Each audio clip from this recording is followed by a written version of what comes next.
Alright, welcome back. The image that you're seeing on your screen right now depicts a young Sundar Pichai in 1994 at a Stanford University dorm. Mr. Pichai arrived in the US on an F1 student visa in 1993 to pursue a master's degree in material science and engineering. This academic pursuit at Stanford marked the beginning of Pichai's journey in the United States. After completing his master's, Pichai earned an MBA from Wharton in 2002. In 2004, Pichai's career trajectory pivoted as he secured an H1-B work visa, facilitating his entry into Google as a product manager, a pivotal step in his career again. At Google, he initially worked on product development, notably contributing to the success of Google Toolbar and Chrome, which launched in 2008 under his leadership. His innovative work and leadership skills earned him promotions, including Vice President of Product Development in 2010 and Senior Vice President in 2012. Subsequently, in 2015, he was appointed CEO of search engine behemoth Google, succeeding Larry Page, who became CEO of Alphabet, Google's parent company. Pichai is one of the many success stories of the H1-B visa program. The H1-B visa, introduced by the United States in 1990, has long been a pathway for highly skilled professionals from across the globe to contribute to America's technology sector. Many of today's tech leaders, including Elon Musk, Sundar Pichai and Satya Nadella, entered the US through this program. The H1-B visa allows highly skilled workers to live and work in the United States for up to 3 years at a time, with a possible extension of another 3 years each year. 85,000 new visas are awarded through a lottery system. Previously, visa application costs ranged between $215 to $5,000 depending on company size and category. The new $100,000 fee would have been 200 times higher, exceeding the median annual salary of many new H1-B workers. As of the latest estimates, there are around 730,000 H1-B visa holders in the United States, with more than 70% being Indian nationals. In the financial year 2024, USCIS approved 399,395 H1-B petitions, of which 283,000 or 71% were for Indians. Indian H1-B workers are crucial to the US economy, particularly in technology, engineering, health systems and healthcare and STEM fields. They contribute significantly to America's GDP, with H1-B workers majorly adding roughly $86 billion annually through earnings, spendings and business growth. In technology, over 80% of computer-related jobs go to Indian nationals and immigrant founders, many from India. In healthcare, India is the largest source of international medical graduates, with Indian H1-B doctors forming about 5 to 6% of the US physician workforce. They also contribute heavily in taxes, $24 billion in federal payroll taxes and $11 billion in state and local taxes. Now, on September 19, 2025, US President Donald Trump announced $100,000 annual fee on H1-B visa applications for highly skilled foreign workers. According to him, the move was part of his effort to protect American jobs and wages, targeting tech companies that use the H1-B visa extensively. Let's listen in to what President Trump had to say. What this proclamation will do is raise the fee that companies pay to sponsor H-1B applicants to $100,000. This will ensure that the people they're bringing in are actually very highly skilled and that they're not replaceable by American workers. So it'll protect American workers, but ensure that companies have a pathway to hire truly extraordinary people and bring them to the United States. We need workers. We need workers. We need great workers. And this pretty much ensures that that's what's going to happen. Well, after confusion and panic, the White House clarified on September 2021 that the fee applies only to new applications, not renewals or existing visa holders. Press Secretary Caroline Leavitt confirmed approved petitions before September 21 are unaffected, easing fears among companies like Amazon, Microsoft and Meta. Now, the USCIS has given another clarification in regards to the new $100,000 fee. According to them, the recent international graduate sponsored for H1-B visa status will not have to pay $100,000 fee announced last month. Existing H1B visa holders are also exempt, and they also confirm the fee does not apply to valid visas, including F1 students, L1 transferees, and current H1B holders seeking renewals or extensions. The agency also clarified that H1B holders can continue traveling freely in and out of the US, addressing major concerns which were raised after the announcement. Foreign nationals applying for a change of status, such as F1 students moving to H1B jobs, are also not required to pay the new fee. Well, after Trump's H1B visa hike announcement, German ambassador to India, Dr. Philip Ackerman, had welcomed highly skilled Indian workers to Germany. In a video message on X, he highlighted Germany's stable migration policies and attractive job opportunities for Indians. Let's listen in to what was said. This is a good moment to talk about Indians working in Germany. Indians are amongst the top earners in Germany. The average Indian working in Germany earns more than the average German working in Germany. And that's pretty good news. Because a high salary means that Indians are contributing big time to our society and our welfare. We believe in hard work, and we believe in giving the best jobs to the best people. Our migration policy works a bit like a German car. It's reliable, it is modern, it is predictable. It will go in a straight line with no zigzags. And you don't have to fear a full brake at a top speed. We do not change our rules fundamentally overnight. Highly skilled Indians.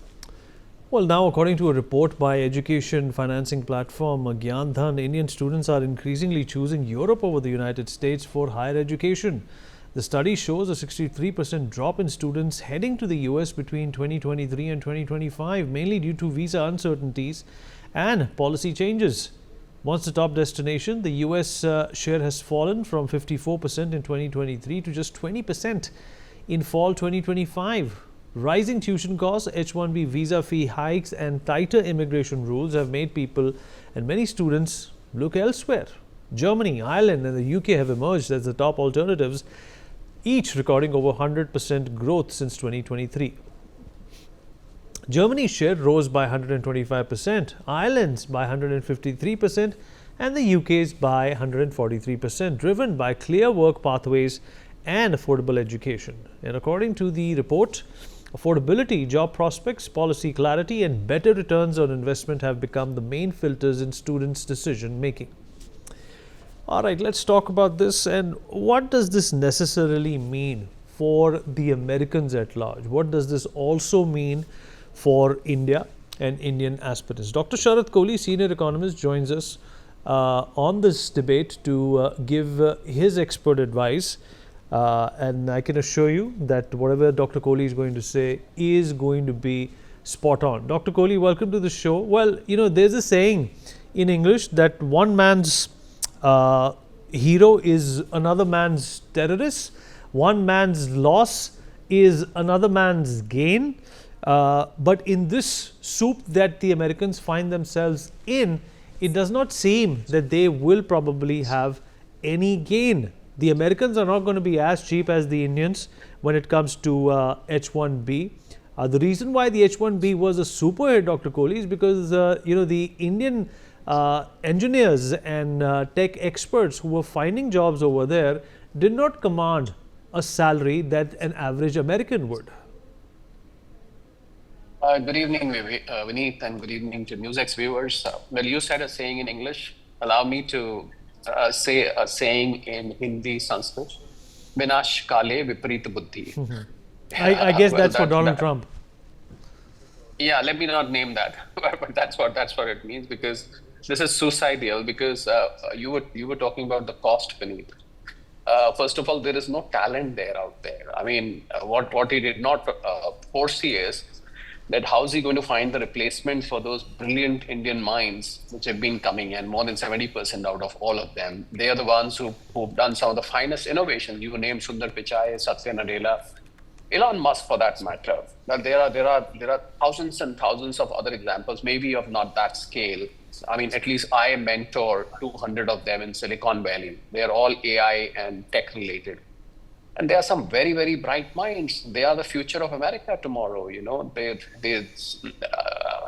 do business with India. They want to do new innovations in America. They want to transfer their intellectual property rights. they are the people who made America what, if today Alphabet or Google is a global name, you said behemoth, it's simply because there were innovations done by Indians. You only spoke of Sundar Pichai, but what about the hundreds of Indians working there in top positions? What about Microsoft? What about Amazon? What about Meta? You can just go on naming these companies, and there are Indian minds behind making these companies today global corporations. The size of these corporations, Vineet, is bigger than some of the largest economies around the world. I'm talking about the market valuation versus the GDP. This is suicidal because he's going to deprive America with talent, because the cost of 100,000 is going to be borne by the company. No company is going to bring a new recruit there by paying $100,000. Of course, there may be exceptions. Sometimes you can't do without some particular function. You may still like to bring, but basically, in other words, by imposing 100,000 fee, what you're trying to say is that do not come here on H1-B. So instead of banning H1-B for Indians completely, he's done that indirectly. It's like an embargo that do not come here. We don't want you guys here. So that is what he's trying to do. And I think this is ruining American economy. It's America's loss and India's gain. You were saying whose loss and whose gain? It is India's gain, because what will continue to happen is that these corporations are going to outsource those functions in different ways to India. And these brilliant minds are going to remain in India. They will perform their operations from it. So the brain drain, which we've been complaining about for decades now, I think that brain drain to a certain extent will stop. And his rash decisions don't stop at that. What about the universities? He's put that quota of 5%, 15%. He's put those conditions on funding of various universities, whether it is MIT, whether it is Watford, whether it is, look at the restrictions he's put on students. He wants to limit the foreign students to a certain percentage. He forgets that the bread and butter of some of the universities beneath is coming from overseas. There were these Indians who were paying them, thousands of dollars as fee, people who could afford, and they were getting some of them were getting scholarships as well. So I think he's nipping it from the university, then he's nipping it in the corporations. I have a feeling, Mani, this is very old school of thinking. You're not thinking of modern America. You're not thinking of modern technology. You're not thinking of the way work is done these days. You're thinking of the way work used to be done in 1980. I think he has to come out of that mindset. He may be 80 years old. I'm told he's going to turn 80 this year. If you're 80, we have a prime minister who's 75 now. Look at how modern his thinking is. He probably goes for the latest, the biggest innovations, whether it is semiconductor, whether it is technologies, fintech. He thinks so modern, whereas we have a president over there who's thinking 40 years, 45 years backwards. He may be a realtor. You may be good at building towers or building your golf courses, although I'm not sure how successful those businesses are, because his net worth has recently grown because of the Pakistani cryptocurrency business and so on and so forth. But then you cannot be thinking retrospective when you're especially taking decisions on technology. So I think America is going to suffer. As it is, the tariff is ruining the American economy, Vinny. And this is going to add fuel to the fire. It is called Jale Pe Namak Chhadakna. I'll start it with Hindi, I'll close with Hindi. And Dr. Kohli, a quick answer to this very short question. Is this also going to help, the Indians who are looking at the United States diversify and move to other countries like Germany?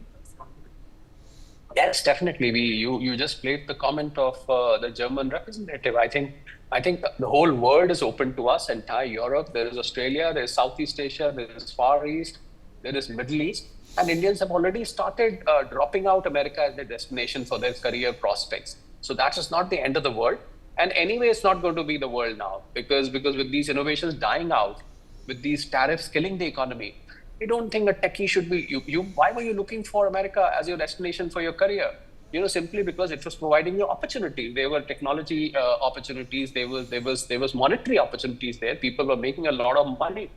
Now, with these opportunities closing down, with the economy dying away, gradually dying away, what will they do there anyway? So I think they have to be looking for, and I think the best place for them to be, I'm sorry if I'm sounding patriotic, is to be here itself. Look at what we are doing here. I think that the next decade belongs to India, and they'll have to remain here. I'm sure they'll agree on this sooner than later. Dr. Kohli, appreciate you joining us. Thank you for those thoughts. Thank you. All right, on that note, we're dipping into a short break. We'll be right back.